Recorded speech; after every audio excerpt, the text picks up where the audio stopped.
Halo, perkenalkan nama saya Fedi Yerudkoi, saya dari kelompok 9. Kali ini dari kelompok kami akan menjelaskan tentang atau mempresentasikan tentang parasit. Topik yang pertama yang akan saya bahas adalah pengertian tentang parasit, patogen, infeksi, dan penyakit. Parasit itu sendiri berasal dari bahasa Yunani.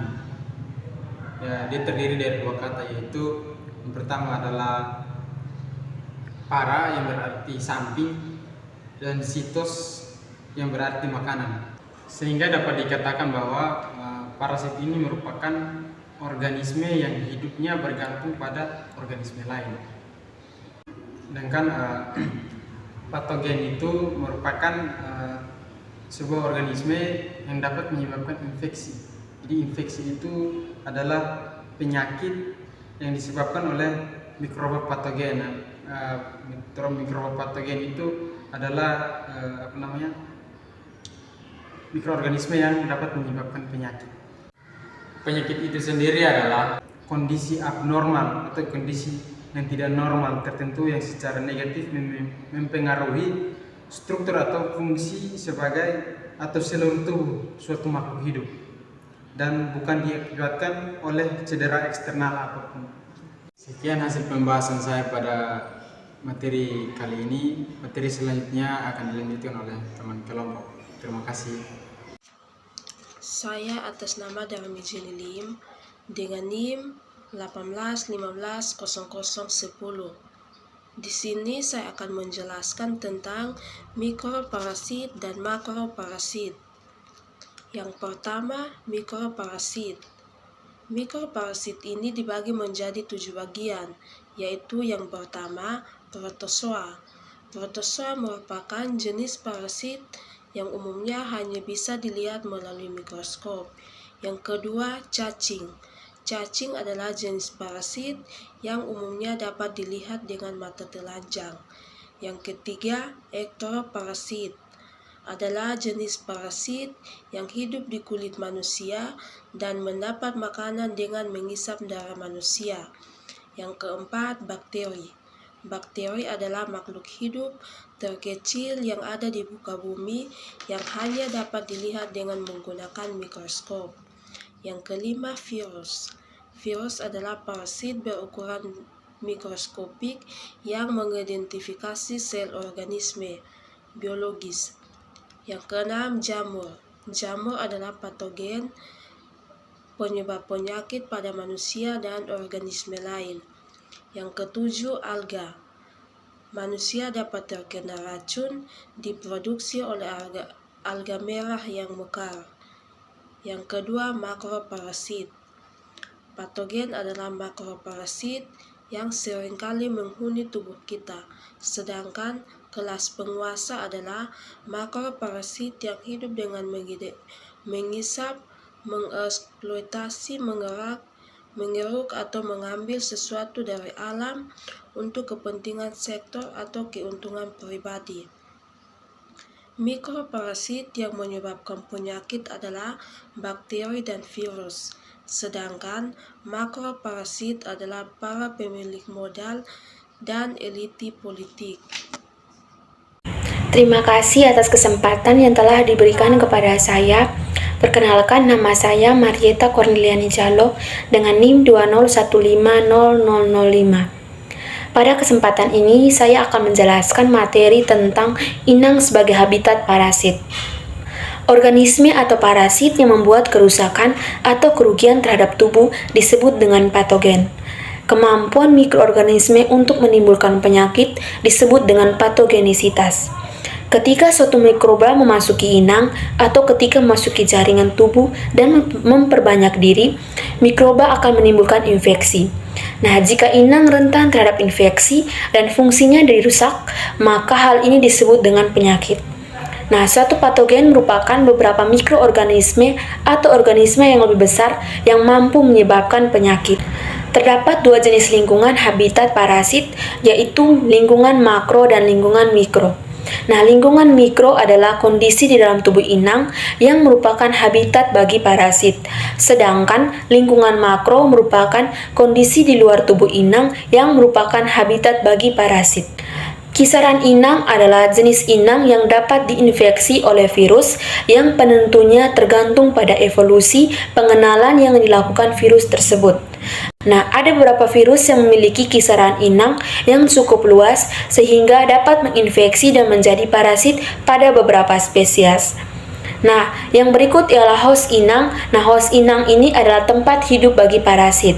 Nah, ada beberapa macam host antara lain host definitif, host perantara, host reservoir, dan host paratenik.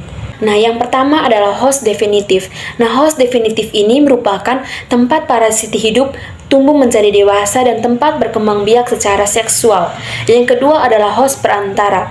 Nah, host perantara ini adalah tempat parasit tumbuh mencari bentuk infektif yang siap ditukarkan kepada host atau manusia.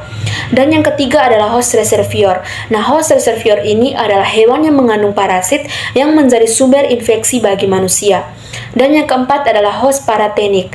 Host paratenik ini adalah hewan yang mengandung stadium infektif parasit, dan stadium infektif ini dapat ditularkan menjadi dewasa pada host definitif. Baik, materi selanjutnya akan dilanjutkan oleh teman kelompok. Maria Marcela Melate dengan NIM 20150039. Saya akan melanjutkan materi tentang dinamika populasi inang. Dinamika populasi adalah naik dan turunnya jumlah spesies yang terjadi pada suatu habitat yang disebabkan oleh berbagai macam hal, mulai dari persaingan antara jenis, pemangsaan, hingga kondisi alam yang berubah. Penyebab dinamika populasi pada hewan yang pertama, interaksi predasi. Interaksi yang terjadi pada hewan pemangsa atau hewan yang dimangsa. Yang kedua, interaksi kompetisi. Adalah interaksi yang terjadi pada hewan dengan spesies yang sama atau spesies yang berbeda untuk merebut sesuatu seperti pasangan, wilayah kepemimpinan, dan sebagainya. Yang ketiga, habitat.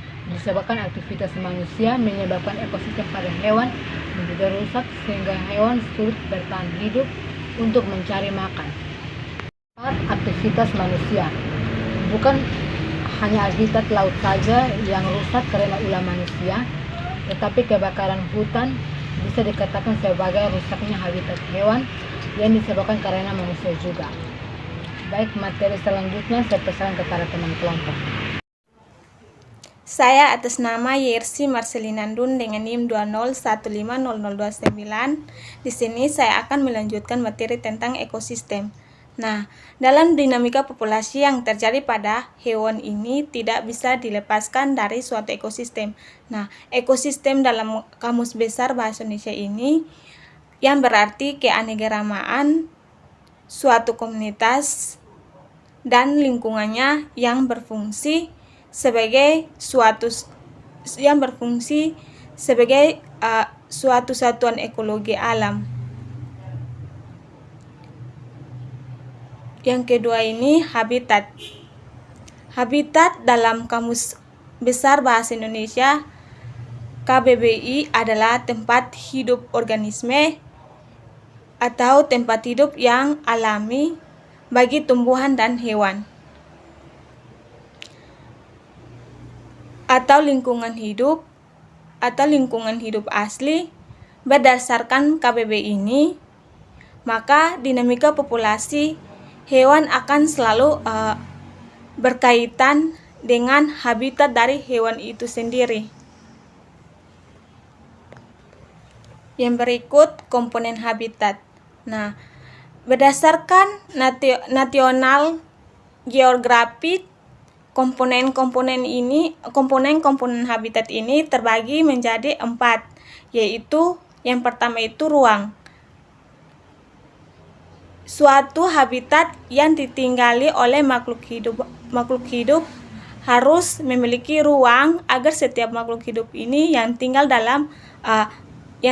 dapat berkembang biak dan mencari makanan dengan baik. Yang kedua ini makanan. Setiap hewan tidak akan mampu bertahan hidup tanpa adanya makanan. Dengan makanan, maka energi yang dimiliki oleh hewan terkumpul kembali sehingga terhindar dari kematian. Yang berikut itu air. Semua makhluk hidup ini pasti memerlukan air, tak terkecuali hewan. Dengan adanya air, maka hewan tersebut ini tidak akan mengalami yang namanya dehidrasi. Dehidrasi ini bisa menyebabkan kematian pada hewan. Yang keempat ini tempat berlindung. Nah, habitat harus bisa dijadikan sebagai tempat berlindung bagi hewan. Dalam hal ini tempat berlindung yang dimaksud adalah tempat berlindung dari hewan pemangsa dan tempat berlindung dari cuaca. Tempat berlindung ini biasanya berupa pepohonan yang besar dan rumputan. Selain itu ada sebagian hewan yang berlindung di bawah tanah. Sekian presentasi dari kami kelompok 9. Terima kasih.